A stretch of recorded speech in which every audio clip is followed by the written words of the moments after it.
Machini kene nyakoro magodhi nyime riwruok matimo nonro mar pur kod pith KALRO bade ma alupe koriwore gi joket mwandu mamoko e sekta mar pur chako chenro mar nywando jok ma odak kod ng'ol e pur mar oganda kod soya.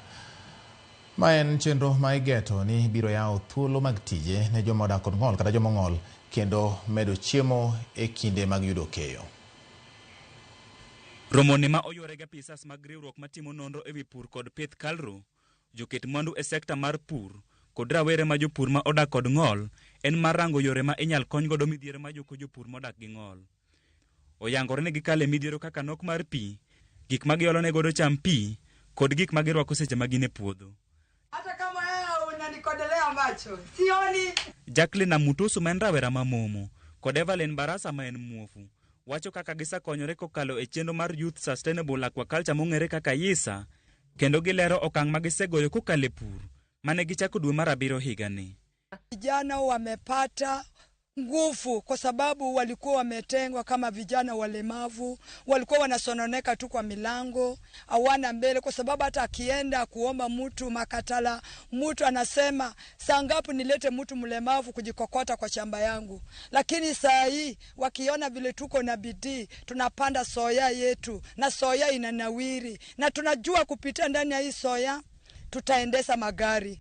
Chenro ni madhi kawo higni 5 geno ni dhi ting'o malo ngima rawere ahinya to modak kod ng'ol kendo geto yawo thuolo mag tije maromo 150 ne rawere joma odak gi ng'ol kaachiel gi joma ne oringo miechgi e kauntis 5 moting'o Kisumu, Homa Bay, Busia, Kakamega kod Kilifi. Nashukuru sana watu wa YISA pamoja na KALRO juu wanatusupport kukuja kutembea na kutuambia vile tunafaa tufanye.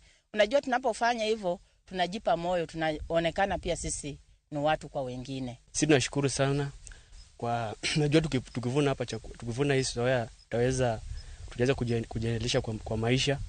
Midhiero ma jok ma odak kod ng'ol kadhi ka giwuok miechgi ka gidhi puothegi bende omi peke romoni. Changamoto ile yenye tunapitia kwa upande wa transport langu ni kutoa tu maono kama tungeweza pata minibus yenye inatuleta kwa shamba asubuhi, isanye watu ilete kwa shamba alafu irudi kwa barabara kufanya kazi nyingine ya kutafutia kikundi tukiweka kwa account. Ikituleta kwa shamba tujipanga at least hiyo 100 tunatumia 200 tutumie 100 kurudi nyumbani. Jalonye weche mag science Linet na bangi matiyo kod riwruok mar KALRO wacho ni chenro ni biro duoko chien kech kendo medo chiemo pachoka ka olero ni oganda kod soya timo maber nyaka kinde horo. Hii ni shamba ambayo tulipa walemavu wafanyie kazi yao ili tuweze kuendelea mbele na kufukuza njaa. Hii ni aina ya soya bean ambayo inaitwa SB19. Ni aina ya soya bean ambayo wanasayansi wa KALRO wamebuni, ambayo ni soya ambayo haina magonjwa. Giwacho ni eka chiel mar puodho nyalo golo gunde 8 nyaka 10. Ka jopur gi ne opidho oganda e puodho maromo eka 15 mane omegi gi riwruok mar KALRO. Hii soya ya SB19 hukomaa kwa miezi karibu 4 hivi, lakini inalingana na pahali penye umepanda. Frederick Omondi, Ramogi TV. Jolupo kod